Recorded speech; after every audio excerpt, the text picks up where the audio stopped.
যুক্তরাষ্ট্রের ওয়াশিংটন অঙ্গরাজ্যের স্পোকেন এলাকায় ভয়াবহ দাবানলে ব্যাপক ধ্বংসযজ্ঞের পর আগুন লাগানোর অভিযোগে এক ব্যক্তিকে গ্রেপ্তার করা হয়েছে।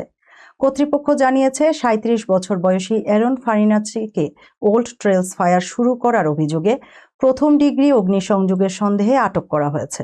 তার জামিন নির্ধারণ করা হয়েছে $10 লাখ। তদন্তকারীদের দাবি, আগুনের সূত্রপাতের স্থানে তাকে হাঁটু গেড়ে থাকতে দেখেছিলেন এক প্রত্যক্ষদর্শী। আটকের সময় তার কাছে জলরোধী দিয়াশলাই ও বুটেন লাইটার পাওয়া যায়। এদিকে স্পোকেন এলাকায় ৩টি দাবানলে এখন পর্যন্ত ৭০০টির বেশি ভবন ধ্বংস হয়েছে। আরও প্রায় ৪০০টি ভবনের ক্ষয়ক্ষতি এখনও যাচাই করা হয়নি। প্রায় ৬৭,০০০ মানুষকে নিরাপদ স্থানে সরিয়ে নেওয়া হয়েছে। বহু পরিবার ঘরবাড়ি ও প্রিয় স্মৃতি হারিয়েছে।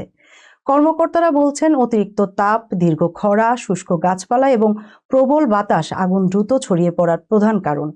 বুধবার থেকে আবারও তাপমাত্রা বাড়ার আশঙ্কায় পরিস্থিতি আরও কঠিন হতে পারে।